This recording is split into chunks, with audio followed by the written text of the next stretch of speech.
maalinsangang kalye ng realidad. Umaalingasaw ang tunay na anyo ng buhay. Sabi nila, modernisasyon, ang bagong sasakyang maghahatid sa isang bayang maunlad. Ngunit bakit sa pag-usad ay tila paglakbay papalayo sa kaakuhan, diwa at kulturang Pilipino?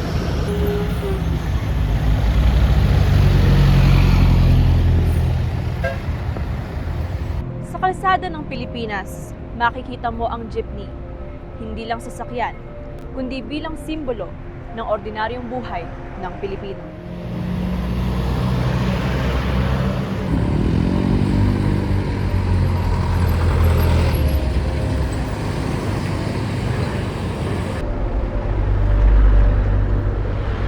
Sila ang tinaguriang hari ng kalsada, kasangga ang mga pasahero at kapwa nila mga tsuper.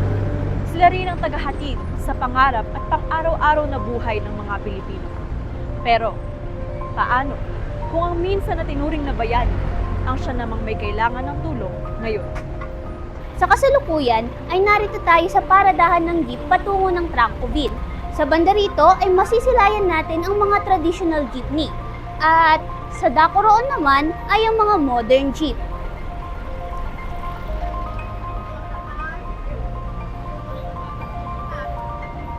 At mula sa mga ito, masisilayan na natin agad ang kanilang pagkakaiba mula sa disenyo pa lamang at istruktura na nagbibigay bahid na ng pagkakaiba-iba.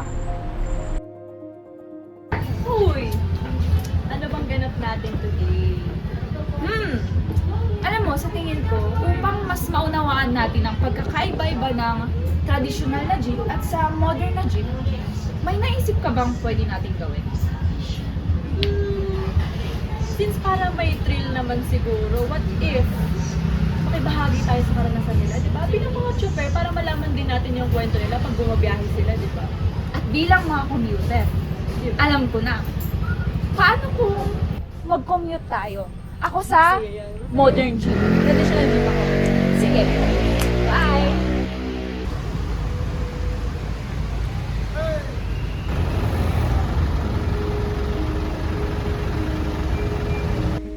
Dito pa lamang, makikita na natin ang pagbabagong ginagawa ng modernisasyon sa ating kultura. Papaano? Sa pagbabayad pa lamang, hindi na kailangang iabot ang barya o bayad sa driver. Sa simpleng paggamit ng card, ay makakapagbayad na ang mga commuter. Makikita rin natin dito ang maximum seating capacity ng isang modern jeep. 26. Samantalang kung ikukumpara natin sa isang traditional na jeep, ay mapapansin natin talaga namang kakasya hanggat may espasyo pa. Makikita rin natin kusang nagbubukas ang mga pintuan ng modern jeep. At hindi lamang iyan, may pagbabago rin sa kanilang mga disenyo. Kumpara sa traditional na jeep, sa mga modern jeep, ang kanilang mga disenyo sa labas ay kadalasang mga logo. Ang mga munting tradisyong nakaangkla sa isang traditional jeep tulad ng salawikain, kultura ng pagbabayad at buhay ng mga driver ay unti-unting nababago ng modernisasyon. Kaya't aming inalam ang kalagayan ng ating mga bayani sa kalsada, ang mga tsuper. Ako naman ni Bibi, yung sa akin na ito, walang piece out ang Bibi. Dapat pa rin niya sa akin. Nung una akong mawak ng manubila o nag-trip ng PUG o Jeep, 1999. Hindi, 1998 pala. Hanggang ngayon, tuloy-tuloy hanggang ngayon. Kaya almost 20 years na rin na nagdadrive ako ng jeep. Tawid ko sa bagyo. Lalo nung yung binagpan dito, kaya marami. Kaya maganda ang pasada. Tuloy-tuloy. Oo, pakikita rin naman ng nasa 800 to 700. Kung minsan, mas yun, kung maganda rin ang biyahe, kumikita ka rin ng may 1,000, labas na yung ano doon na may naka-boundary ka na doon ng 800, naka-crudo ka rin noon ng mga nasa 1,000.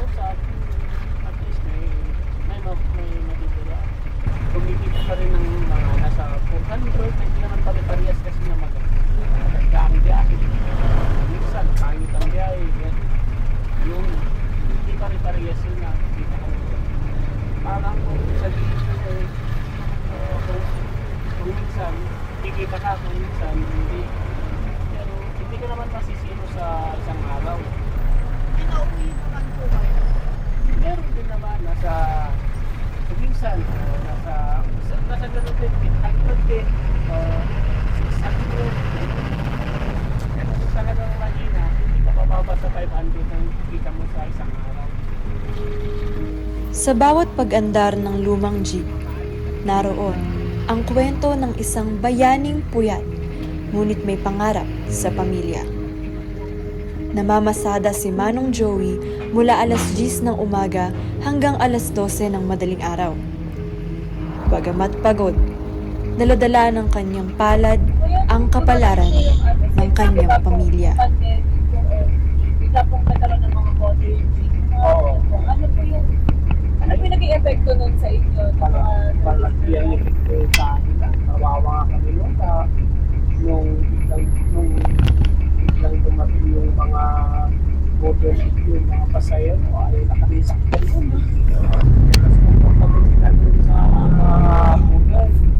Kung paano pinakilala sa amin yung mga motorized, ang unang ginawa sa amin, sabi nila, mag-co-op kayo. Bumuo kayo ng sarili ng co-op. Ang alam kasi namin yun, co-op lang.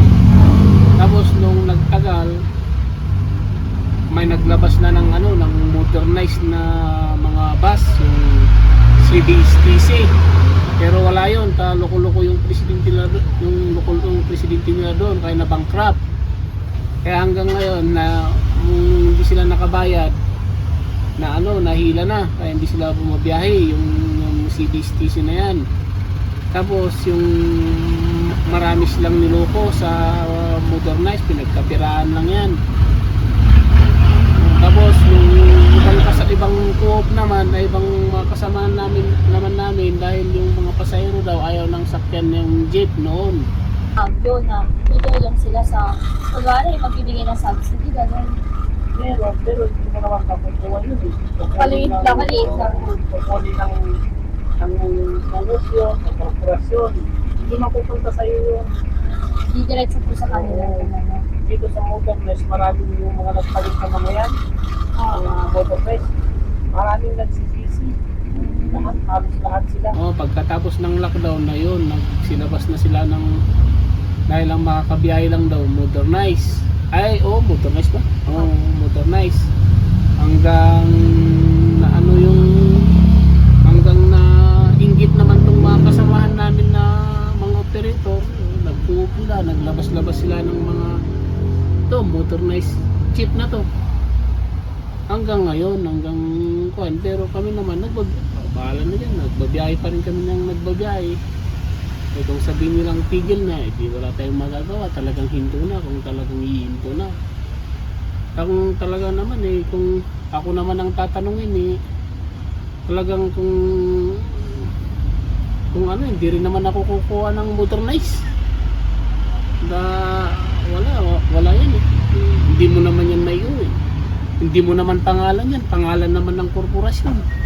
O co-op na sinalian mo, yung pambili mo ng kukuha sana ako dyan sa modernized kung sa akin talaga yung individual pa rin, pangalan ko pa rin. Pero kung ipapangalan ng co-op, ay wala. Ako ang nagbabayad, silang makikinabang, wala. Kaya useless yung sabi nila na yung co-op ko. Sa naman ang nakalagay dun sa mga motorless dito. Bus naman, kilo bus, sumpong bus, Hyundai bus, hindi naman nakalagay doon sa tatak niya. Nakalagay doon sa tatak niya. Suntong bus. Yan po yung isang suntong bus. Bus naman talaga. Hindi naman suntong jeep. Nararamdaman niyo ba yung suporta ng gobyerno? May mga programa ba sila? And ano yung mga ito? Paano kaya natutulungan nito? O sapat ba yung mga tulong na binibigay nila? Sa akin naman, medyo nakatanggap naman ako yung halimbawa, yung Tawid Pasada. May nakuha, hindi naman ako nagsisinungaling. May nakuha rin naman ako doon sa Tawid Pasada. Yung mga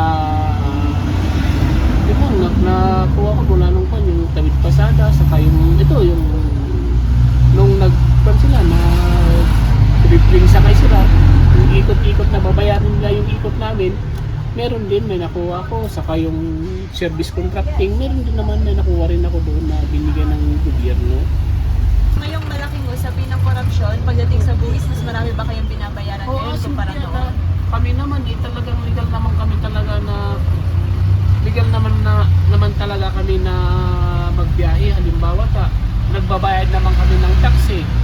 Yung binabayaran namin sa quarterly, mahigit 1.3, mahigit yun. Sa quarterly ang binabayaran namin. Saka kapag nagre-registro kami ng yung mga sasakyan namin, legal, kanire-registro naman namin ng sa gobyerno. Prangkisa namin nung may wala pang co-op, nire-renew namin yan every 5 years. Nagbabayad din kami doon ang binabayaran yata noon nasa 5,000 mahigit sa 5 years yun. Tapos kung yung BIR naman namin, hindi naman namin binabayaran din naman namin yun sa gobyerno, yung BIR. Oh. Kumpara po noon, kuya, mas malaki po ba yung binabayaran yung tax ngayon kaysa po dati o parehas lang? Parehas lang din. Oo. Hindi ko lang alam sa mga modern jeep kung mas mataas. Pero hanggang ngayon naman pa rin, yung binabayaran naman namin noon, hanggang ngayon, parehas lang. And sa connection po sa gobyerno, sa kabuuang paninilbihan po ng gobyerno sa inyo, sa tingin niyo po ba kulang or sobra yung pondong nakalaan para sa lahat ng jeepney driver? Kung parang katamtaman lang din. Hindi ko masasabi na kulang, hindi ko rin masasabi na sobra. Parang kwan lang. Sakto lang. Sa kwan sana, budget meal. Yun. Gaano po kahalaga yung bahagi ng gobyerno dito sa pagpapatakbo ng traditional jeep? Para sa akin talaga, mahalaga ang jeep dahil ito kasing jeep na to, ito lang madali na hanap buhay yung mga walang pinag-aralan na katulad ko. Hindi ako natapos ng sabihin ko siya to, hindi ako natapos ng elementary. Grade 4 yata yun. Umalis na ako, nagtrabaho na ako. Hindi na papasok yung pag-aaral kaya lahat ng mahalaga itong jeep dahil ito ang madali na hanap buhay ng mga katulad ko na walang natapos sa pag-aaral. Hindi lang makina ang pinapatay ng jeepney phase out. Pati pangarap, kabuhayan, kinabukasan, at kultura ng libo-libong pamilya.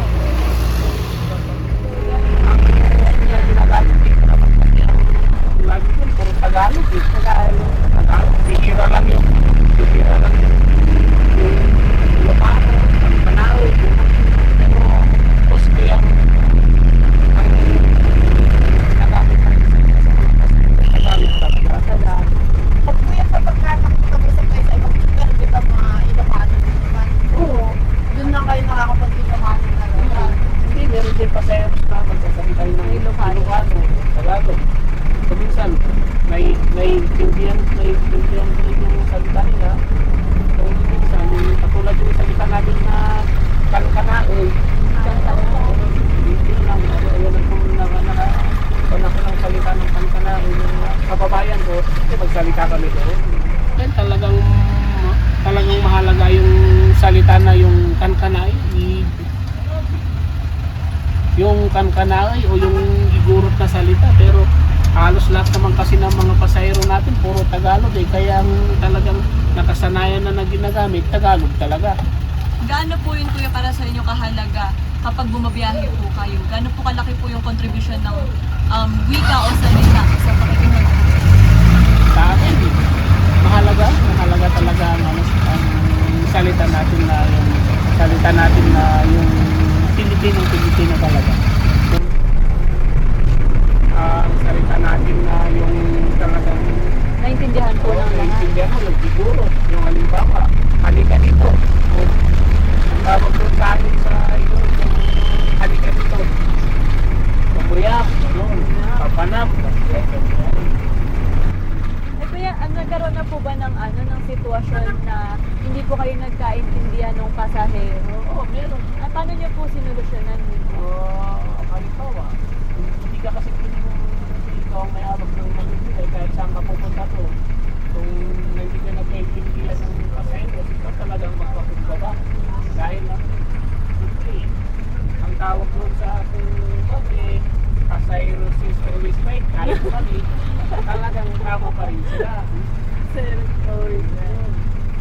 Kung meron po kayo nasabi para sa gobyerno, paano naman po masasabi niyo para sa komunidad or sa kapwa niyo po Pilipino? Para sa mga Kapwa jeep, niyo ano? po, sa mga Pilipino po mismo, sa komunidad niyo po. Kahit po sa akin sana yung mga mga Pilipino, mga estudyante na tulungan naman kami na huwag itanggal yung chip. Wala naman talaga kami na hanap buhay kung tanggalin nyo yung chip. Yan lang masasabi ko. Sana suportahan din naman kami yung mga pasahero, yung government natin para may trabaho naman kami. Hindi naman kami pupulutin sa katulad ko, matanda na ako, hindi ko na kaya magtrabaho ng construction. Ito na lang ang alam kong hanap buhay. Yung pagtatrabaho na ito, yung pamamasada na lang. Habang papalapit ang modernisasyon, sumisikip ang kanilang mundo. Nagiging di sigurado kung bukas ay malalakbayan pa ang dating rutang kabisado. Ako si Franz na taga La Union. Bago ako nag-umpisa ng mag-trade dito, sumama ako sa kuya ko dito sa trade. Tapos nagkonduktor muna ako, tapos matagal-tagal pa nabago ako ng konduktor kasi nung yung hawak ko pa kasi hindi pa provisional license, student license pa lang. Tapos nung nagano na ako, uwi ako, binago yung student ko, renew ko ng professional. Pagkatapos ko, kaya naman ako, nag-apprentice na ako ng jeep, tapos doon ako isang nag-drive. Dati rin po kayong dati din po kayong jeep driver bago po kayo naging modern. Opo. Mga matagal-tagal po. Kasi mga 4 na taon pa lang itong nag-umpisa. Mag-4 pa lang taon ito. Modernize. 4 na taon na rin ako dito na nag-drive sa modernize jeep. Ang pandemic, mahirap kasi yung jeep. Kaya nung sabi nila na mayroong phase out, kaya yun nawala yung mga ibang jeep. Kaya ako rin parang nawawala rin yung jeep na binabiyahe ko. Kaya nung yung mga ibang jeep kumuha sila ng linya na pinalit nila sa linya ng ganito. Tapos nagbuo sila ng mga parang puok kumpanya.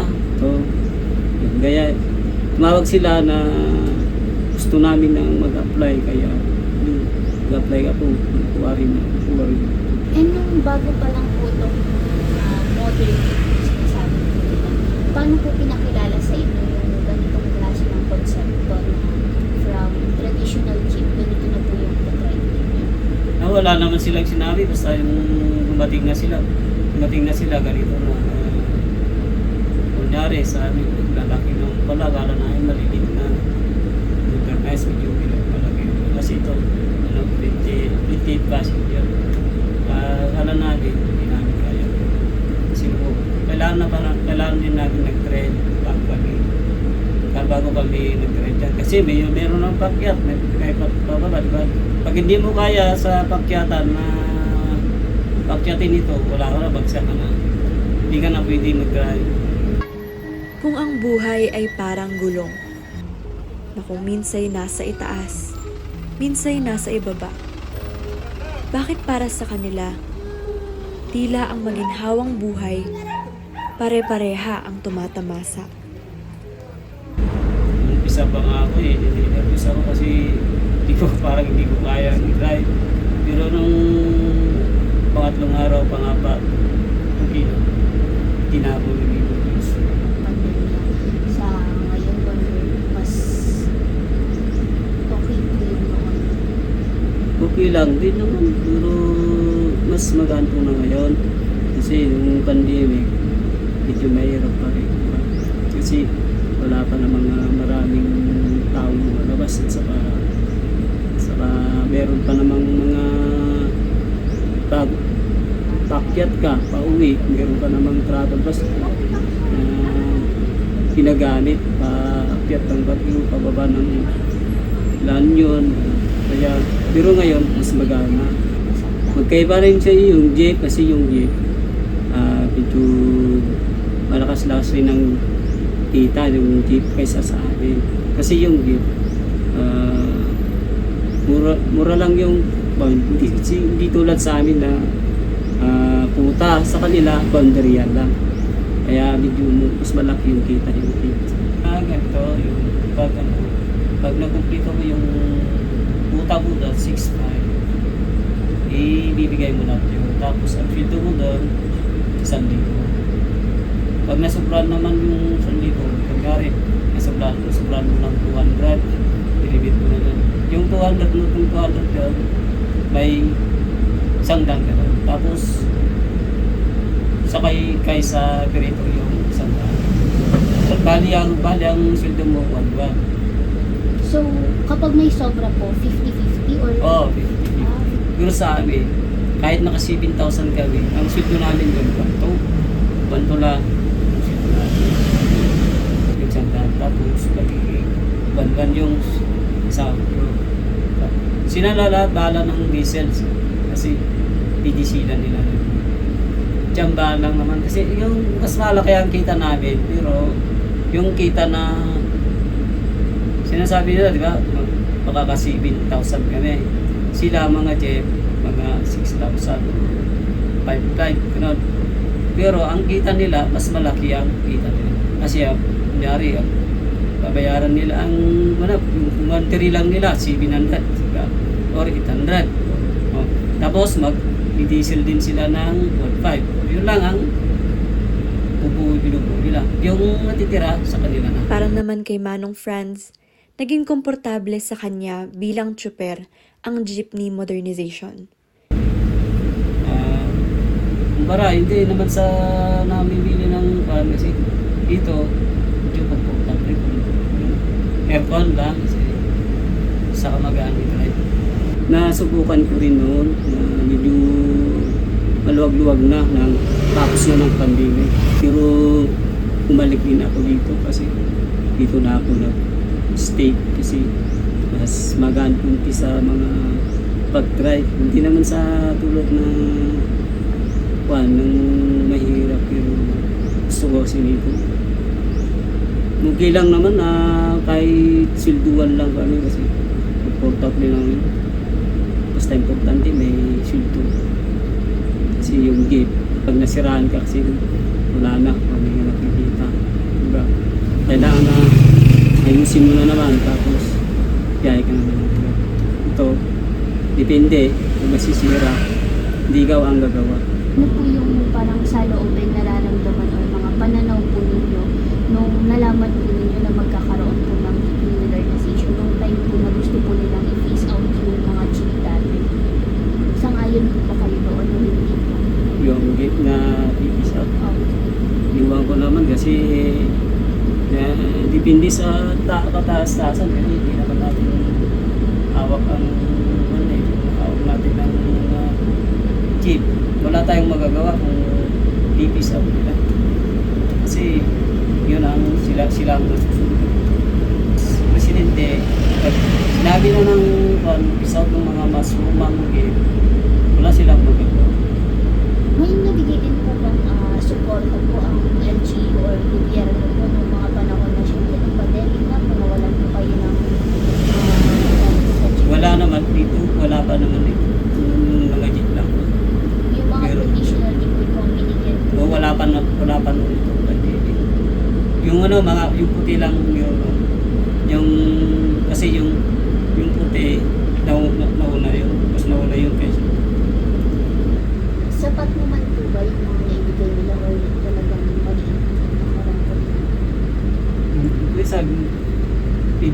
sabihin, hindi, sapat.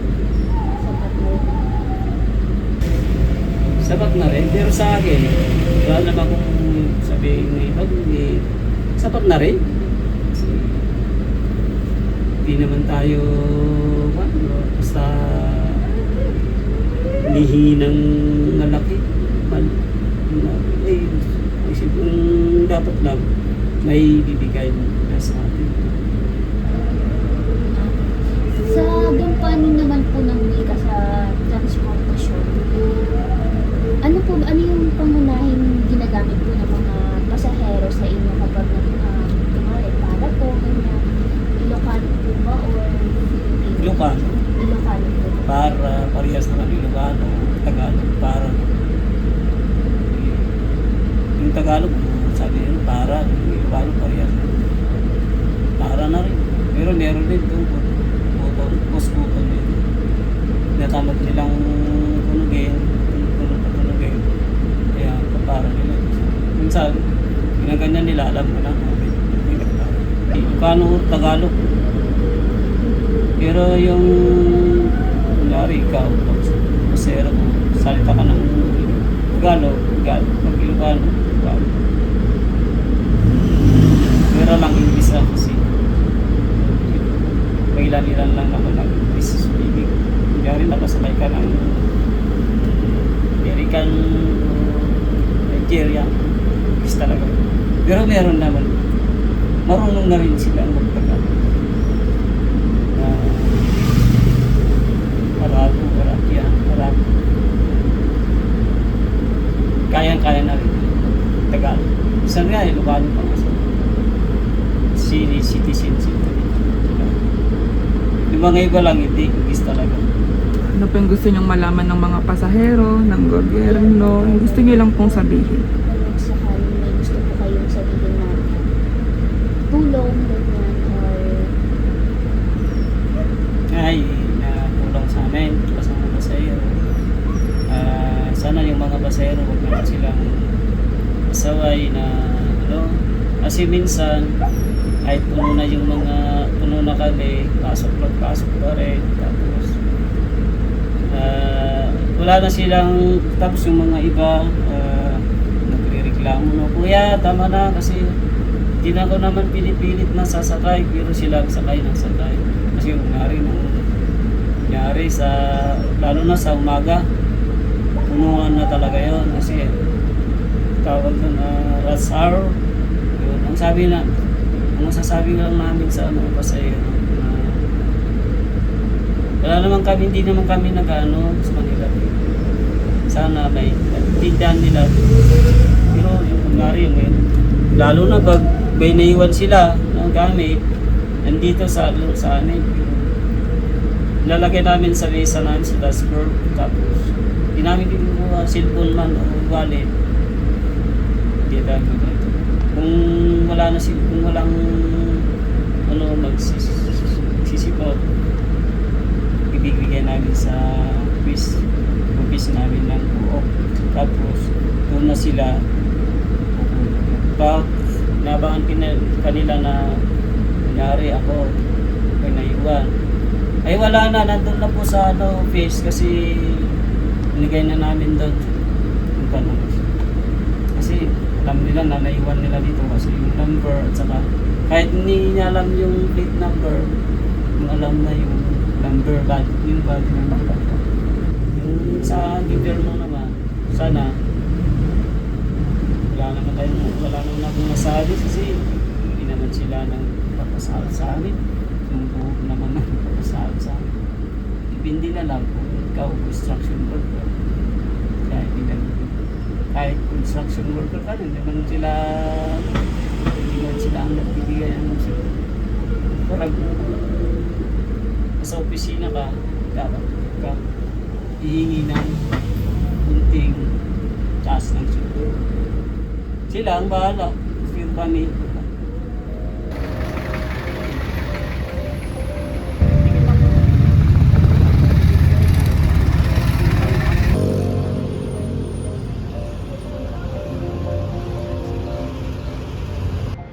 bilang isang commuter, nakikita ko naman na ang modernisasyon ng jeepney ay masasabi naman natin na masasabi ng gobyerno na ito ay maganda sapagkat na yun nga anong tawag doon, nagagandahan yung o nababago yung mga jeepneys natin. Nagiging mas malalaki na siya and mas nakakahawak siya ng mga mas maraming pasahero. Pero bilang isang commuter, atin din tignan yung buhay ng mga jeepney drivers na ito at kung paano ito nakakaapekto sa kanila. Kung mapapansin natin, medyo hindi naman sa pero medyo nahihirapan na yung mga jeepney drivers natin in regards sa modernization na ito. Kasi may nakausap ako recently na jeepney driver. Kwento niya sa akin, ang hirap daw makakuha ng ganong e-bus or mini jeep sapagkat mahal daw ang proseso. Tapos, syempre sa kanila, sila habang buhay na nila yung ginagawa pang araw-araw nilang gastusin. Kaya ang modernisasyon sa mga jeepneys na ito ay hindi lamang nakakahirap sa kanila, pero bilang isang commuter mahirap din. Kasi hindi lang sila nahihirapan sa gastusin, pati yung mga commuter. Kasi kung mapapansin natin, magkano ang pamasahe ng jeepney, ng traditional jeepney? 11 pesos, 10 pesos and such. Pero kapag mag-modernize jeepney na tayo, medyo nagmahal na siya. And understandable naman 'yon. Pero 'yun nga, mahirap din siya para sa mga jeepney drivers natin. Sa wika naman, sa tingin mo, ano yung kahalagahan ng wika o connection ng wika sa pang-araw-araw natin na pag-commute bilang isang pasahero sa pang-traditional man o sa mga e-jeep? Maraming mga jeepney drivers dito sa Baguio ang gumagamit ng Ilocano and the Filipino as their language or as their mode of communication. And bilang mga residente din ng Baguio, nakikita natin na nagagamit natin itong wikang Filipino kapag sumasakay o bumababa doon sa jeepney. Minsan pa nga kapag may mga opportunities and such, kapag nakakachika natin yung mga jeepney drivers na ito at nagkukwento sila, yun, Filipino at Ilocano din ang ginagamit nilang mode of language. So, bilang isang commuter na palagi ding sumasakay sa jeep, very crucial itong wikang ito kasi if ever man na kung makikita natin for example sa online and such, social media, nakikita natin yung mga foreigners, right? They're using English as a mode of communication, tapos sumasakay sila sa jeepneys, nahihirapan sila. They're having a hard time to communicate with our jeepney drivers and such. Now, it is an advantage din siguro sa atin bilang mga Pilipino kasi this could help us understand one another. Hence, mas nadadalian tayo, not just sa transportation actually, pero in public spaces na din as well. Meron ka bang mga napansing pagbabago, pag-arise ng mga bagong words or terminologies habang nagko-commute? Traditional at bago. Nakikita na talaga natin dahil sa modernisasyon na ito na nawawala na yung pagka-traditional na parang para-paraan ng mga dating jeepneys. And yun, nagbabago na din yung sistema. Nakikita na din natin hindi actually nadadagdagan kundi nawawalan. Kasi in some cases, itong mga bagong jeepneys or bagong buses na ito, hindi mo na kailangan kausapin yung driver para bumaba. Kailangan mo lang press of a button or like magsi-signal ka lang and such, tapos wala, titigil na lang siya. Nawawala yung essence ng yung essence ng Filipino language. Kasi imbes na kuya para po or kuya sa tabi po, salamat po, ganito ganyan, wala. Press the button, baba, tapos na. Wala ka ng parang ang tawag doon, nahihinder yung gamit natin ng wikang Filipino. Ano yung parang panghuling mensahe or panghuling gusto mong ibahagi regarding sa modernization? Bilang from my personal perspective, medyo tutol talaga ako doon. Ang nasabi ko nga kanina and sasabihin ko na lang siguro ulit, maraming mga nahihirapan na sa ating mga Filipino jeepney drivers. Nahihirapan na sila sa kanilang pang-araw-araw na gastusin, tapos papabilhin pa sila ng ganong bagong minibus. Syempre, dagdag yun sa bigat ng kanilang gastusin. Kaya sila namamasada kasi nakukulangan na sila sa hindi naman sa nakukulangan, pero yung pamamasada na yun, yung kanilang pang-araw-araw na panggastos o tutusan. Ngayon, bilang isang concerned student na din ng UP Baguio, nakikita natin na these these jeepney riders, despite jeepney drivers, despite na meron silang mga bagong equipment or kinakailangan silang bagong mag-upgrade ng kanilang mga jeepneys para maging minibus and such, na doon na pumapasok kasi yung concept ng pagiging urban poor. Kasi despite na they are living in an urbanized city such as here sa Baguio, doon na medyo napapansin na nahihirapan na din talaga sila. Kaya yung poverty threshold and such, bumibigat talaga kasi yung gastusin when it comes to those modernized jeepneys. And not only that, they say na itong modernized jeepneys are actually better for the environment, but in reality, parehas din lang naman yung effects niya compared sa traditional jeepneys. So what's the point, kumbaga? Isa po kayong commuter. Ano po yung napansin ninyong epekto nung nagkaroon po ng pagbabago or modernisasyon sa sakyan? Especially po sa kasi ang yung inano nila yung mga sasakyan na yan, siyempre may epekto rin yan dahil sa pagtaas ng pamasahe. Ibang pamasahe kasi sa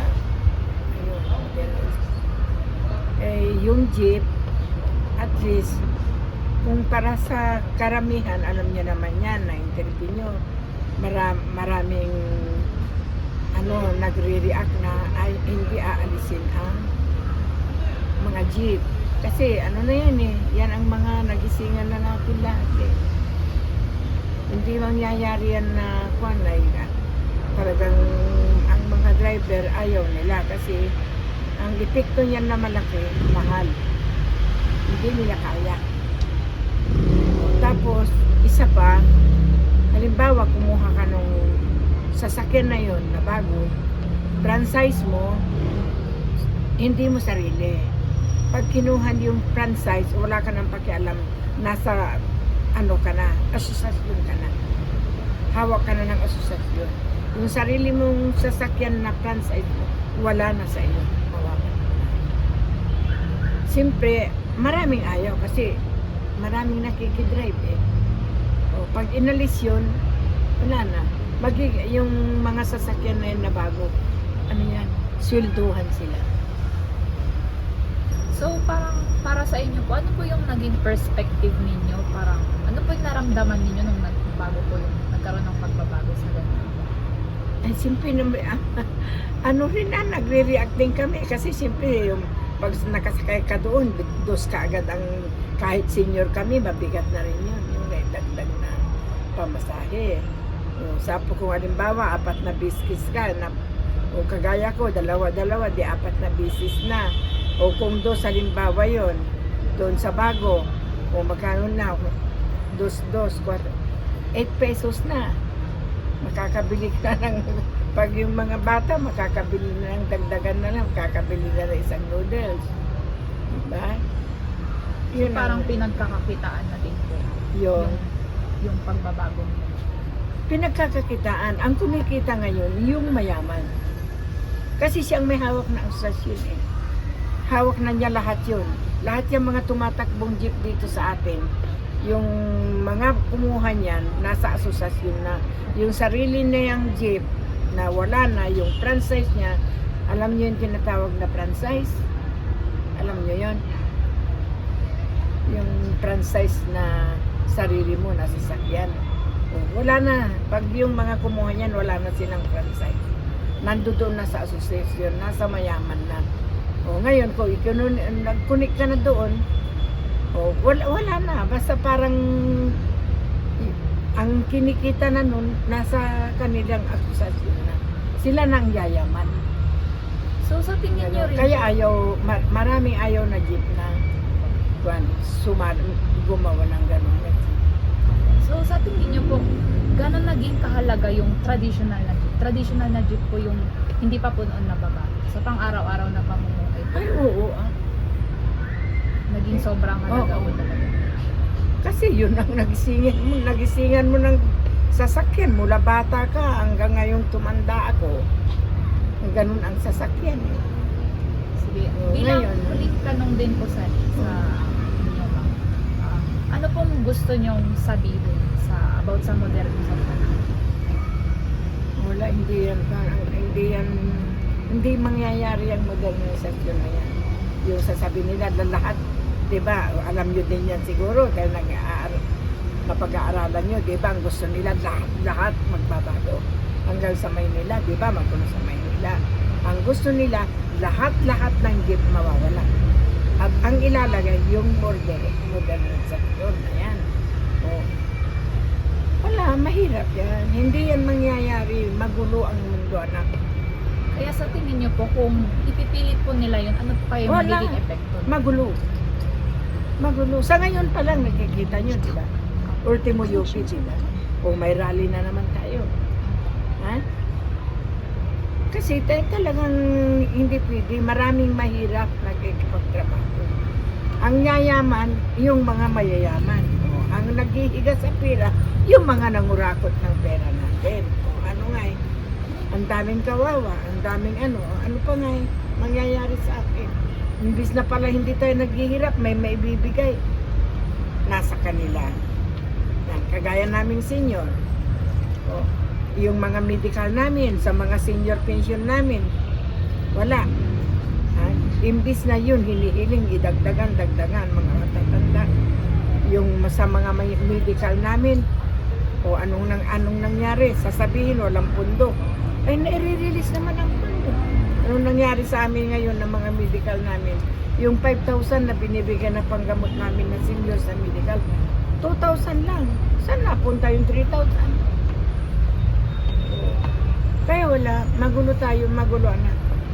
Sige po sa... Hindi tayo aasenso sa Pilipinas. Basta ang buhay ngayon, mayaman ka, yayaman ka. Mahirap ka, lulubog ka. Yan ang buhay natin ngayon. Habang pinapaganda ang mga sasakyan, may mga buhay at pusong unti-unting ginigiba. Sa kalsada, maging ang mga bayani ay nangangailangan ng tulong. Pero di ibig sabihin na sila ay mahina. Ang tanong ay kung sino ang tutulong sa kanila. Very insightful yung mga na-share kanina ni Kuya. Especially dun sa mga nasabi niya sa pagbabago ng communication nung nagkaroon din ng modernization. Kasi nung nagkaroon ng modernization, nababago din pala yung interaction at communication ng mga tao na imbis na nagkukwentuhan sila, yung iba, pagpapara, sabi niya na press the button na lang. Na-try niyo na ba yun? Yung ipipress lang yung button sa taas? Tapos actually may problema ako doon kasi ang taas niya. Paano kung hindi mo siya abot? Kesa sa modern jeep na ang daming way para i-communicate na bababa ka, na pwedeng kumatok sa bubong, pwedeng pumara, or pwede rin yung stamp ng paa, pwede din siya. Yung kind of interaction na yun, kahit very simple siya, meron pa rin siya. Tapos, ang laking part niya rin sa culture ng sa pagsakay ng jeepney. At sa pag-usad ng modernisasyon, may mga naiipit na hindi natin nakikita. Sa likod ng makintab na bagong sasakyan, naroon ang isang tsuper na nagtatagpi ng pang-araw-araw na gastos. Isang pamilyang nangangamba kung saan kukuha ng pamasahe ng buhay. At isang kultura at wikang unti-unting naglalaho sa ingay ng pagbabago. At saka lalo na din sa naging impact sa mga driver kasi una sa lahat, sila din naman yung mga nangangailangan ng interaction kahit sa mga commuters. So if unti-unting nababago ng modernization, interaction at saka wika, unti-unti rin nababawasan kumbaga yung pagkakaisa at saka sense of unity natin bilang Pilipino at saka sa lingwaheng Filipino. Kasi naging malaking parte na rin kasi ng kultura natin yung pagsakay sa jeep eh. Parang sa Pilipinas ka lang ata makakakita ng ganong klaseng jeep, yung traditional na jeepney, tapos babaguhin into something na mas na bus. Kung ang progreso ay sukatan lamang sa paglipat sa bago, baka nalilimutan natin ang pinakamahalagang bahagi. Ang mga taong mananatiling naghahangad ng katarungan, pag-unawa at pagkilala. at kulturang nag-aasam na sana'y kilalanin pa at hindi kalimutan sa nakaraan. Iba't ibang disenyo, hindi lamang sa loob ng traditional na jeepney, pati na rin sa labas. Kasi kung papansinin natin, parang walang magkaparehong disenyo ng traditional na jeepney kumpara sa mga e-jeepney na pare-pareho lang na maaari ka pang malito kung tama ba yung sinakyan mo. Maliban na lang kung makikita mo talaga yung nakasulat sa labas kung saan nga ba yung destinasyon ng mini jeepney. Kaya meron din talagang pagbabago sa visual, no? Sa wika. Kasi, kumbaga, sa modernized jeep na yun, kumbaga nabawasan siya. Ang modernisasyon ng jeepney ay hindi lang tungkol sa pagbabago. Pinakikita rin nito ang kawalan ng malay sa ating identidad. Mga kwentong naiiwan sa gilid ng kalsada, mga lengguwaheng na isasantabi para sumabay sa pagbabagong pinipilit ng iba. Tatak ng kultura natin ito, lalong-lalo na ito yung talagang ginagamit natin sa pang-araw-araw nating pamumuhay. So parang kapag inalis natin or patuloy tayong sinasakop ng modernisasyon, unti-unti din itong winawaglit yung mga experience na yun, yung mga nakakaiba na sa ating mga Filipino lang yung talagang nararanasan talaga natin yun sa pang-araw-araw natin. Sa gitna ng ingay ng kalsada, ang pinakamahalagang tunog ay ang boses nating handang ipagsigawan at ipaglaban ang karapatan ng mga tunay na bayani sa kalsada.